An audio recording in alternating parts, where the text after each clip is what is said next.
Bienvenue chers téléspectateurs de Baol Times TV.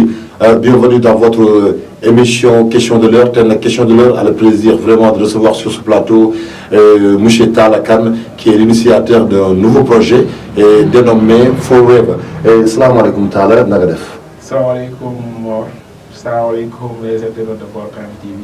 sant nañu maa ngi si jàmm bu baax a baax. Ok Talla Kane, vous êtes l'initiateur d'un nouveau projet dénommé Forever. Est-ce que mën nga ci dikkaatal wax ñu pourquoi vraiment le choix déjà du nom et les domaines d'intervention de Forever?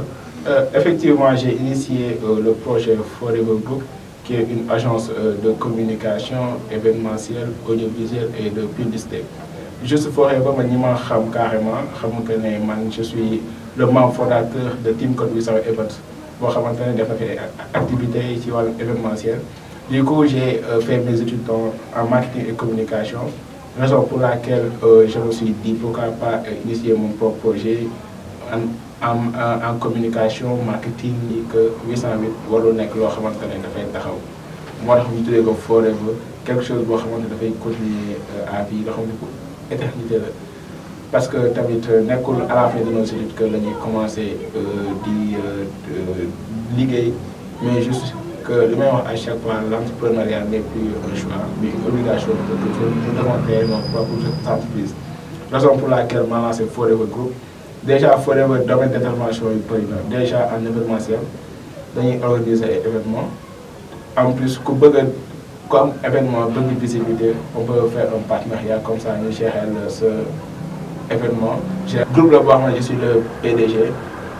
Dañuy dox ci domaine bi que ça soit mu nekk événement soo ñëwee am sa événement on peut gérer la communication, apporter la valeur ajoutée, apporter loo xamante ne xaaroon ci woon ko parce que apporter la visibilité. Côté audiovisuel aussi dañ koy def couverture médiatique, en plus tamit côté location de matériel nous avons des bâches, chaises, décoration et sonorisation aussi. loo xamante lépp daal li ma mën a tëgg lépp mooy que ne Forever lépp lu nekk événementiel loo soxla que ça soit muy ay hôtesse pour say accueil clientèle wala accueil événement wala say accueil invité Forever da la koy jox.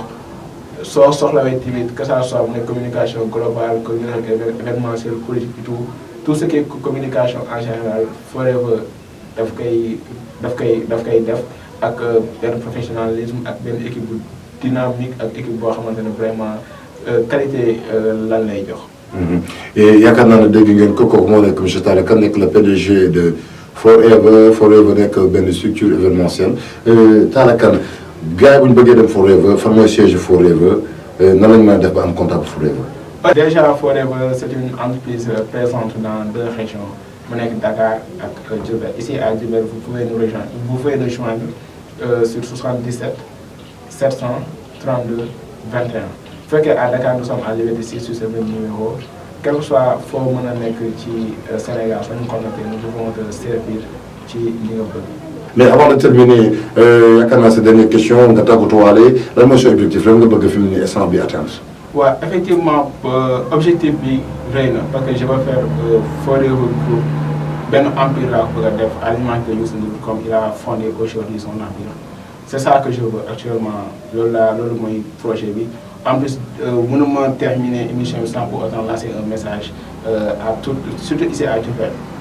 Nos portes sont vraiment ouvertes aux projets locaux, que ça soit artistique, que ça soit politique, que ça soit éducatif, quelle que soit la nature du projet, nous comptons apporter notre valeur ajoutée, nous comptons apporter quelque chose de nouveau pour atteindre l'objectif que l'entreprise souhaite atteindre. Chers téléspectateurs, c'était M. Talla Kane, le PDG du groupe Forever, une structure typiquement événementielle boo xam ne leen accompagne ci côté communication ak événementiel seen organisation et tout yaakaar naa ne joxe na contact yi il y a 2 sièges au niveau de Dakar et au niveau de Diourbel. Je vous donne rendez-vous pour un autre numéro. Merci.